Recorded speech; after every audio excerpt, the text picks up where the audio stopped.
நேற்று விஜய் சேதுபதி சார் எபிசோடில் வந்துட்டு அவர் பேசிகிட்டு இருப்பாரு. அதாவது சிவகுமார் கிட்ட ஏதாவது கொஸ்டின்ஸ் கேட்டுட்டு இருப்பாரு. அவங்க பேசிகிட்டு இருப்பாங்க.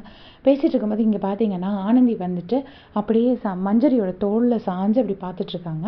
ஸோ இது என்ன மாதிரி பிஹேவியருங்க தெரில. மற்றவங்கலாம் பண்ணால் பரவாயில்ல, மெத்த படித்த ஆனந்தி இந்த மாதிரி பண்ணலாமா? எவ்வளோ புக்ஸ் படிச்சிருக்கீங்க? ஸோ உடனே வந்துட்டு விஜய் சேதுபதி சார் ஷார்ட் ஆனந்திக்கு வைங்க அப்படிங்கிறாரு. ரொம்ப பொலைட்டாக தான் சொல்கிறாரு. ஷார்ட் ஆனந்திக்கு வைங்க அப்படிங்கிறாரு.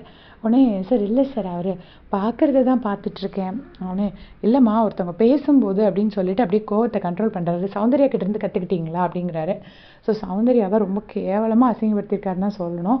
ஏன்னா சௌந்தர்யா தான் இந்த மாதிரி டிஸ்ரெஸ்பெக்ட்ஃபுல் பிஹேவியர் பண்ணுவாங்க. ஸோ அதை க்ளீனாக சுட்டி காட்டியிருக்காரு. சௌந்தர்யா கிட்டேருந்து கற்றுக்கிட்டீங்களான்னு. ஆனால் அதில் என்னென்னா சௌந்தர்யா அதெல்லாம் பற்றி கவலையே படலை. ஒரு ஹோஸ்ட் இவ்வளோ சொல்லிட்டாங்களே அப்படின்னு சொல்லிட்டு ஒருத்தவங்கன்னா அப்படியே அழுவாங்க, ஷோ முடிஞ்சு அழுவாங்க, இல்லை அப்படியே அப்செட் ஆவாங்க. இவங்க எதுக்குமே அசரவே இல்லை, அப்படியே கன் மாதிரி இருக்காங்க.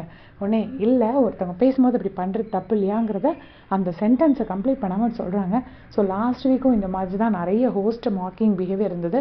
எனக்கு தெரிஞ்சு இந்த மாதிரி ஹோஸ்ட்டுக்கு இப்படி ஒரு டிஸ்ரெஸ்பெக்ட்ஃபுல் பிஹேவியர் கொடுக்கறது பிக் பாஸ் அலோவ் பண்ணக்கூடாது. அட்லீஸ்ட் அந்த போர்ஷனையாவது அவங்க கட் பண்ணி போட்டிருக்கலாம், டைரக்ட் வார்னிங் கொடுத்துருக்கலாம். இது யாராவதுக்கு ஒருத்தர் அட்ரஸ் பண்ணணும் அப்படின்னு நான் நினைக்கிறேன். நீங்கள் என்ன நினைக்கிறீங்கன்னு மறக்காமல் கமெண்ட்ஸில் சொல்லிடுங்க.